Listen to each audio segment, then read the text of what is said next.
예, 연일 봄 기온이 완연해 가고 있습니다. 남부지방에서는 어제부터 내리기 시작한 봄비가 메말랐던 땅을 적셔주고 있습니다. 네, 그렇다면 이번 비는 언제쯤 그치는지 또 주말에도 포근한 날씨가 이어지는지 알아보도록 하겠습니다. 오늘 김재훈 기상전문기자 나와 있습니다. 안녕하세요. 예, 안녕하세요. 예, 오늘 아침부터 하늘이 잔뜩 흐리고 또 남부지방에서는 비가 내리고 있다 이런 소식을 저희가 전해드렸었는데 자, 이번 비가 언제까지 내리는 겁니까? 네, 오늘도 포근한 날씨가 계속되는 가운데 남부와 중부 일부 지역은 어제 밤부터 내리기 시작한 봄비가 계속 이어지겠습니다. 먼저 어제 밤 사이 제주 한라산에는 72mm, 전북 남원은 30mm, 여수에 10mm 등 주로 호남 지방을 중심으로 봄비치곤 제법 많은 비가 내렸는데요. 비는 오늘까지 남해안에 10에서 40mm, 그 밖에 남부 지방에 5에서 20mm, 경기와 강원에 5mm 정도가 더 내리겠습니다. 그 밖에 서울과 경기, 강원 영서 북부에는 산발적으로 빗방울이 떨어지기도 하겠습니다. 하늘이 흐리고 곳곳에서 비가 내리고 있지만 종일 따뜻한 봄바람이 불어오기 때문에 날은 크게 춥지 않겠습니다. 오늘 낮 기온은 서울과 대전이 14도, 부산 15도 정도로 평년 기온보다 더 높겠습니다. 이번 비는 낮에 서쪽 지방을 시작으로 저녁쯤에는 대부분 지역에서 그칠 것으로 보입니다. 비와 함께 어제까지 말썽을 부렸던 미세먼지도 씻겨나가고 있습니다. 대부분 지역에서는 청정한 공기 상태를 되찾겠고요. 네. 다만 빗방울에 그치는 수도권 지역에서는 오늘도 미세먼지 농도가 다소 높을 것으로 예상이 되고 있습니다. 외출하실 때 마스크 준비하는 게 좋겠습니다. 네. 요 며칠 날씨가 참 포근했습니다. 그래서 아마 이번 주말에 나들이 계획 세우신 분들도 많으실 것 같은데 주말 날씨도 전망해 주시죠. 네, 사실 이달 들어서 주말과 휴일 모두 날씨가 참 좋았다, 이렇게 말할 수 있는 날이 거의 없었습니다. 네. 갑자기 찾아온 꽃샘추위가 때문에 쌀쌀했는가 하면 또 포근해질만 하면 불청객 황사가 날아와서 말썽을 부리기도 했었는데요. 하지만 이번 주말에는 이 아쉬움을 모두 날려버릴 만큼 아주 좋은 날씨가 예상이 되고 있습니다. 먼저 주말인 내일은 오늘보다 더 포근하겠습니다. 아침 기온은 7도 정도로 시작을 해서 춥지 않겠고요. 낮에는 포근한 봄바람이 불면서 기온이 20도 안팎까지 오를 것으로 보입니다. 아침에는 구름이 다소 껴있지만 오전부터 점차 개겠고 오후부터는 파란 하늘도 볼 수 있을 것으로 보입니다. 일요일 역시 전국이 대체로 맑은 가운데 따뜻하겠습니다. 서울의 낮 기온이 15도, 광주는 18도로 토요일과 비슷할 것으로 전망이 되고 있습니다. 다만 대부분 지역에서는 일교차가 10도 이상 크게 벌어집니다.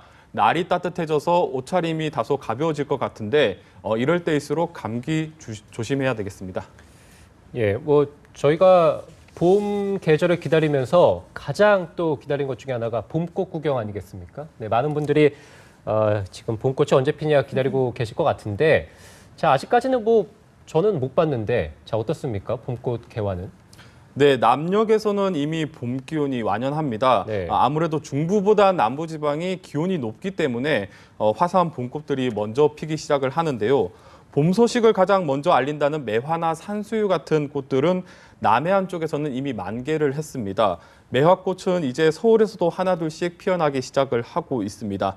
그 다음으로 개나리와 진달래 그리고 벚꽃이 꽃망울을 터뜨릴 준비를 하고 있습니다. 먼저 개나리의 경우 남해안 지역에서는 이번 주부터 피어나기 시작을 했고요.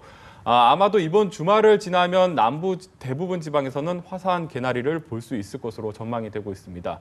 중부 지방은 다음 주말쯤에는 개나리가 피기 시작을 할 것으로 전망이 되고 있습니다.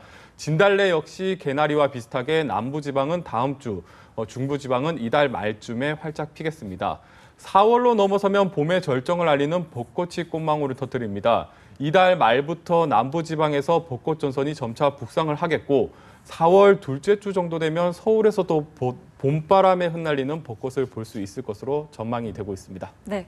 자, 그리고 이맘때면은 해빙기 사고 소식이 참 많이 들려옵니다. 자칫하면 큰 사고로도 좀 이어질 수가 있는데 저희가 좀 어떤 부분을 주의 깊게 살펴봐야 될까요? 네, 이처럼 기온이 크게 오를 때 주의해야 되는 것이 바로 해빙기 사고입니다. 해빙기 사고는 겨우내 얼었던 땅이 녹으면서 발생을 하게 되는데요. 땅 속에 얼음이 물로 녹게 되면 부피가 10에서 15% 정도 가량 줄게 됩니다. 이때 땅에 빈 공간이 생기고 흙이 쏠리면서 집안이 움직이게 됩니다. 옹벽 같은 곳에서는 흙이 쏠리고 압력이 가해지면서 한 번에 무너질 수 있고요. 비탈진 곳에서는 낙석이 발생할 수 있어서 주의를 해야 합니다. 특히 오늘 남부지방에서는 제법 많은 비가 예보돼 있는데 이렇게 얼음이 녹으면서 넓어진 공간에 빗물까지 스며들게 되면 큰 붕괴 사고로 이어질 수 있습니다. 혹시 벽에 금이 가 있거나 평소보다 땅이나 벽이 부풀어 보인다면 붕괴 위험 신호가 될 수 있습니다.